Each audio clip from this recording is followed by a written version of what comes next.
My name is Wade Mercer. I'm 49 years old, and I've spent the last 10 years running operations for Alderman and Sons Construction out of Dallas, Texas. 6 weeks before my annual review, Holt Alderman called me into his office and told me his son, Cody, was joining the company. Cody was 26, fresh out of college, never worked a job site in his life, never pulled a permit, never sat across from an inspector who was about to fail a framing inspection. Holt said Cody would be co-director of operations. He said it with the kind of confidence that told me the decision had already been made long before that conversation. I knew exactly what it meant. I'd seen it coming for about 2 months, the way Holt had started CCing Cody on emails, the way he'd been asking me to document processes I'd never needed to write down before because I just knew them. They were setting up a replacement. They just hadn't told me yet. 6 weeks later, I'm sitting across from Holt as he slides a piece of paper across his desk toward me. Annual review. The number on that paper was 45% lower than what I'd been making. We're restructuring, he says, leaning back in his chair. We're cutting your compensation. Take it or leave it. He was smirking. The man was actually smirking. I looked at the number, I looked at him, then I folded the paper once and set it on the edge of his desk. I understand. When does this take effect? Immediately. Perfect timing, I said. Something moved across his face. He expected anger or panic or some version of me asking what I could do to fix this. What he got was nothing.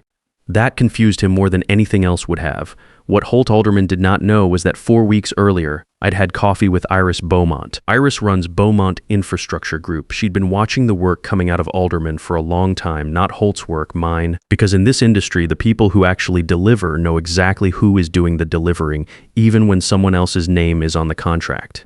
She called me out of nowhere and said she wanted to talk, not about a job, about a partnership. I'm expanding, she told me. I need someone who understands that this business runs on trust, not titles. I've watched how your clients talk about you, Wade. I've watched how your vendors respond to you. I want that on my side of the table. I told her I needed time to think. That was honest. I'd put 10 years into Alderman and Sons. I still believed, maybe naively, that Holt would eventually see what he had and do something about it. Loyalty is a hard thing to walk away from even when the other side stopped earning it years ago. Sitting in that review, watching him smirk, over a 45% cut settled the question. I went back to my desk, opened my email, and typed one sentence to Iris. I'm in. When do you need me? She replied in 15 minutes. How about Monday? It was Thursday afternoon. That same day I submitted my formal resignation to HR. 2 weeks notice, exactly as required by my contract. Professional, no drama, gave them the full window to transition. Now let me tell you what Holt never actually understood about the company he thought he was running. Alderman and Sons was built by his father Roy, a man who worked job sites, knew every subcontractor by name, showed up when things went wrong, and earned every handshake over 30 years. When Roy passed, Holt inherited something that was already running well. What he did with it was attend client dinners, play golf on Fridays, and hand me everything else. 14 major clients, every single relationship ran through me personally. Nolan Greer at Greer Development Corp had my cell number, not the office line. When he had a problem at 6:30 in the morning, he called me directly, not Holt. Holt hadn't spoken to Nolan in probably 2 years beyond small talk at industry events. Perry Sutton at Sutton Commercial Builders had been working with us for 6 years. I knew the history of every project we'd done together. I knew which inspectors in the county moved fast and which ones would slow a job down by 3 weeks if you didn't file correctly. I knew Perry's preferred subcontractors for foundation work versus framing versus mechanical. That knowledge didn't come from a database. It came from 6 years of showing up and paying attention. There was a permit issue on a $1 million warehouse build about 4 years back. Wrong setback calculation caught 2 days before the scheduled inspection. I drove to the county office at 7 a.m., sat with the plan reviewer for 2 hours, got an amended approval by noon, and we passed inspection the following morning without losing a single day on the schedule. Holt heard about it at the next Monday meeting. He nodded and said, "Good work." That was the full extent of his involvement. There was a subcontractor dispute on a commercial renovation that nearly blew up into a lawsuit. The framing crew walked off mid-job over a payment timing disagreement. I spent 3 evenings on the phone, worked out a revised payment schedule, got them back on site by Thursday. Holt was at a golf tournament in San Antonio. This was the pattern. For 10 years. The vendor side was the same. Brent Calloway at Premier Materials Supply and I had built a working relationship over years of reliable orders, on-time payments, and straight communication. We had preferred pricing that saved Alderman real money on every major job. Faye Quinton at Quinton Equipment Rental knew my voice before I finished saying hello and could turn around a last-minute equipment request in hours because she knew I wouldn't call unless it was actually urgent. Tanner Wolf handled our IT systems and had my number for anything that couldn't go through the standard ticket process. These were not entries in a contact list. They were professional relationships built on years of consistency and mutual respect. You do not hand those over in a 2-week transition. You can write down a phone number, you cannot write down the reason someone trusts you enough to answer it. My last 2 weeks at Alderman, I worked exactly like I always had. Showed up on time, answered every call, kept every project moving. I documented everything. Active job files, vendor contacts, subcontractor schedules, permit timelines, inspection windows. I organized it all and left it in clean folders on the shared drive. What I did not do was make introductions. There is a difference between handing over paperwork and handing over a relationship. I could write down Nolan Greer's number. I could note that Perry Sutton prefers a specific structural engineer on commercial projects. But I could not write down the 6 years of follow-through that made Perry actually listen when I gave him advice. I could not document why Brent Calloway picked up on the second ring when I called. That part was not transferable, and I did not pretend otherwise. On my last Friday, I cleared out my desk, shook hands with the guys I'd worked alongside for years, and walked out at 5 p.m. No speech, no drama. A few of them looked at me like they wanted to say something but didn't know what. I understood that. They were good people stuck in something they didn't create. Monday morning, I walked into Beaumont Infrastructure Group as a partner with equity from day one. The first thing I noticed was that Iris ran meetings differently. She asked direct questions and expected direct answers. She did not need to be the smartest person in the room, and she did not pretend to know things she didn't know. After 10 years of translating between Holt's ego and actual project reality, working with someone who simply wanted the job done correctly felt almost disorienting at first. I adjusted fast. The collapse at Alderman started quietly and picked up speed in a way I don't think anyone over there fully understood while it was happening. First week after I left, Nolan Greer called in about a commercial build that was mid-phase. The job had a tight inspection window we'd been working around for weeks. The receptionist transferred him to Cody. Cody had no idea what project Nolan was referring to. He did not know the inspector's name, the status of the permit amendment we'd filed, or what subcontractor was scheduled for the following Tuesday. Nolan asked to speak with someone who knew the account. There wasn't anyone. He called me that evening. Not to complain, just to ask if I had any idea what was going on over there. I told him I'd left the company and wished him well with the project. Perry Sutton's situation was worse. He had a $280 million commercial project entering its most critical phase, a stretch of about 3 weeks where the sequencing of subcontractors had to be exact or the whole schedule slipped. He needed a clear answer about a materials delivery window that had shifted. Cody got on a call with him and gave him the wrong information, citing a delivery date that I had already flagged as unreliable 2 weeks before I left. Perry pushed back. Cody escalated to Holt. Holt got on the call without having read the project file and made a commitment to Perry about a timeline that the actual subcontractor had never agreed to. Perry called me 3 days later. He was calm but direct. "Wade, I've been patient," he said, "but I'm not going to let my project get buried because someone over there doesn't know what they're doing." I told him I understood and that the decision about his account was entirely his to make. The vendor side came apart differently. Brent Calloway called Alderman about an overdue payment on a materials order that I would normally have flagged and processed before it ever became a problem. Whoever handled the call, I heard it was Holt himself, told Brent to be more patient about payment timing. Brent called me the same afternoon. "That's not how we've ever done business," he said. 10 years, Wade. 10 years, and that's the first time anyone over there has talked to me like I was the problem. I told him straight, "Brent, that conversation needs to happen between you and them. I'm at Beaumont now." Then I mentioned that Iris and I were actively looking for a solid materials partner in the region and asked if he'd be open to a conversation. He said he'd call me back the next morning. He called back that evening. The subcontractor dynamic was quieter but had the biggest financial impact. When Cody started calling for bids on upcoming jobs, the numbers came back 30 to 40% higher than what Alderman had been paying. Not because material costs jumped overnight. Favorable pricing in this industry comes from a track record. Pay on time. Communicate clearly. Do not waste people's time with bad information. Treat crews with respect when they're on your site. Cody had no track record. Holt's track record with the crews who actually knew him was not good. Alderman's margins started bleeding, and from what reached me through industry contacts, nobody over there could figure out why the job cost numbers looked so different from the previous years.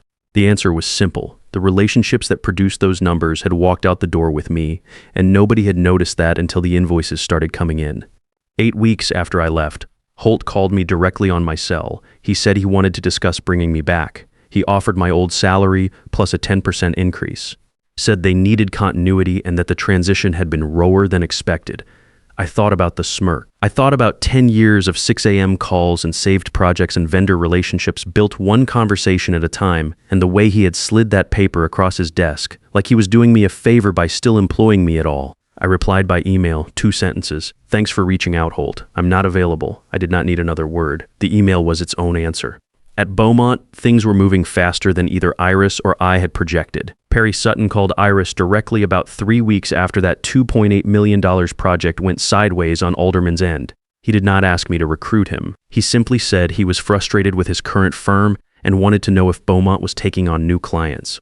We had that conversation. We signed his account 10 days later. Nolan Greer made the switch shortly after. He told me directly, I'm not paying premium rates to explain my own project from scratch every time I pick up the phone.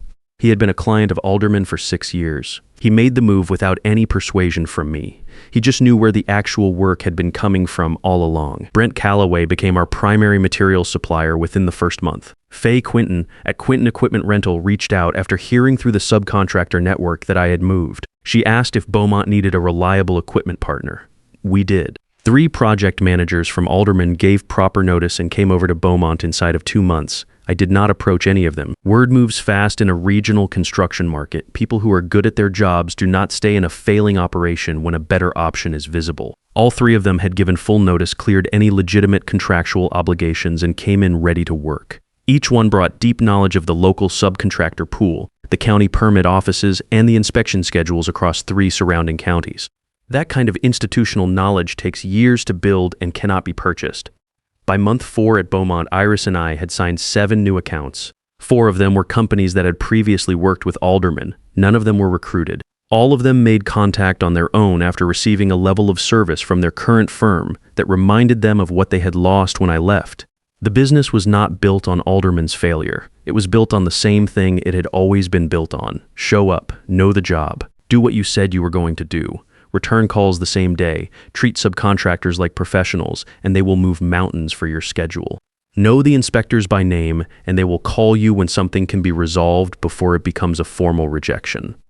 These are not secrets. They are just habits that most people in this industry talk about and fewer actually practice. Iris handled the business development side with the same directness she brought to everything else. She had relationships of her own, a reputation built over 15 years, and a clear vision for what Beaumont could become with the right operational foundation. What she had not had before was someone who could make that foundation real on the ground. That was my job, and I knew how to do it. About 11 months after I left Alderman, I heard through contacts that the company had been acquired by Apex Holdings, a private equity group that purchased distressed mid-sized companies, stabilized them, and either rebuilt or dissolved them depending on what the numbers said. Holt had held on longer than I expected, but the client losses and margin deterioration had made the position untenable. He sold what remained, covered his outstanding debts, and walked away with enough to last maybe 6 months. A few months after the acquisition closed, I received a call from Candace Norwood at Premier Executive Search, one of the more respected firms in the region for senior operational placements. She told me that Apex Holdings had retained her firm specifically to find a director-level operational leader for a new division they were building. The division would oversee rebuilding efforts across several acquired companies that had failed due to what she described as a consistent pattern of structural mismanagement. Competent operators driven out, ego-driven leadership left in place, client relationships neglected until they collapsed. She said the same story had played out across 7 acquisitions over 18 months. She said the compensation was $185,000 base plus performance bonuses that could match that number plus equity stakes in the properties I successfully rebuilt. Then she paused and said there was one additional detail she wanted to be transparent about. I asked her to go ahead.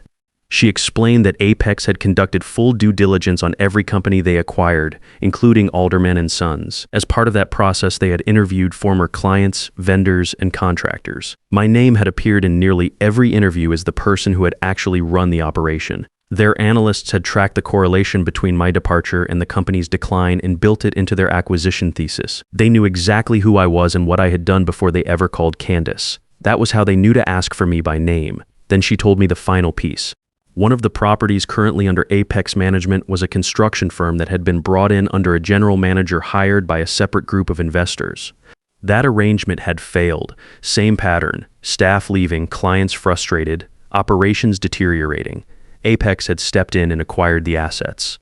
The general manager's name was Alderman. I did not say anything for a moment. Candace continued. She said that if I accepted the role, I would have full authority over staffing and management structure across all Apex managed properties, including that one. She said what happened to Alderman would be entirely my decision to make. I told her I needed a day to think it over. That evening I sat with it. The offer was real and serious. The compensation was strong. The work itself, identifying the actual operators inside broken companies and building something functional around them, was work I understood deeply. Part of me recognized it as genuinely interesting, but somewhere underneath the interesting parts was the same job I had been doing for 10 years. Cleaning up after someone who should not have been in the room in the first place. The title would be different. The pay would be better. The outcome would be the same. I would be spending my time and energy on someone else's failure instead of building something of my own. I called Candace back the next morning. I told her I appreciated the call and that the offer was serious and well constructed. I told her the compensation was fair and that the work itself was the kind of thing I understood better than most people she would find. Then I told her I was not interested. She asked if it was the Alderman situation that made the difference. I thought about that for a second before I answered. Candace, I said, that's exactly why I'm saying no. The best decision I ever made was walking out of that review room. Taking a role where I managed the fallout from his next failure would just be a slower version of the same situation I already left. I spent 10 years invisible inside someone else's company. I'm not going back into that even through a different door. She said she understood and that she respected the position. She asked if she could keep my name on file for future searches. I told her that was fine, that was the end of it. 18 months after I walked out of Alderman's office with a folded piece of paper in my hand, Beaumont Infrastructure Group had 38 employees across 2 offices in the Dallas-Fort Worth area. Our client list included regional developers, municipal contractors, and 3 private firms that had found us through referrals from people who had worked with me at Alderman. We had a wait list. We had turned down 2 acquisition inquiries from investment groups who wanted to fold us into larger portfolios. Iris and I had built something that belonged to us and ran the way we decided it should run. I was asked to give a keynote address at the Texas Construction Leadership Summit that spring. Around 800 people in attendance, project managers, developers, firm owners, contractors from across the state, the kind of room where reputations are made or confirmed over a long career. I saw Holt when I walked in. He was seated toward the back. The kind of seat a person takes when they are not sure whether they belong in the room. He looked tired. The kind of tired that is not about sleep. I gave the talk. I spoke about what it actually takes to build durable client relationships in a competitive regional market. About the difference between managing a process and earning trust.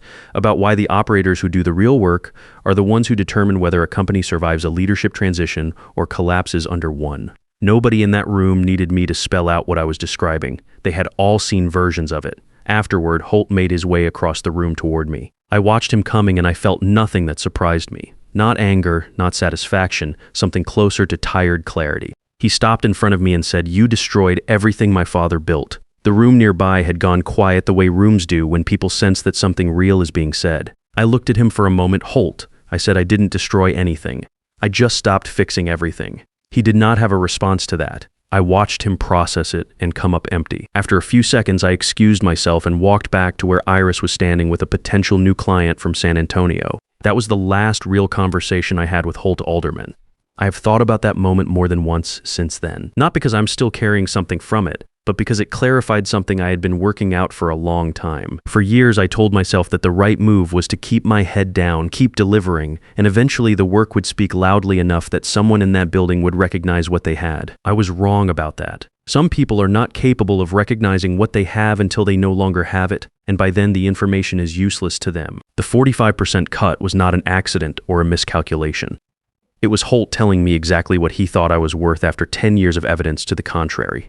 The only question was whether I was going to agree with him. I did not agree with him. That single decision, standing up from that chair and walking out without anger and without hesitation, set everything else in motion. Not a plan I had engineered, not a scheme, just a man who finally stopped accepting less than the work justified and went somewhere that the work was actually valued. The revenge, if you want to call it that, was never something I did to Holt. It was what happened when I stopped doing everything for him. There's a difference, and it matters. If you're reading this and something in it sounds familiar, Pay attention to that. If you are the person holding an operation together while someone else takes the credit and controls the ceiling on what you're allowed to earn, you already know what I'm describing. You have known for a while. The question is not whether you're good enough to go build something better. You already answered that question every day you kept that place running. The question is how much longer you're willing to settle for being invisible inside someone else's company when the same effort, the same relationships, the same competence could be building something that actually belongs to you. That 45% cut was the best thing Holt Alderman ever did for me. Not because it did not sting, it did, but because it made me stop waiting for permission to go find out what I was actually worth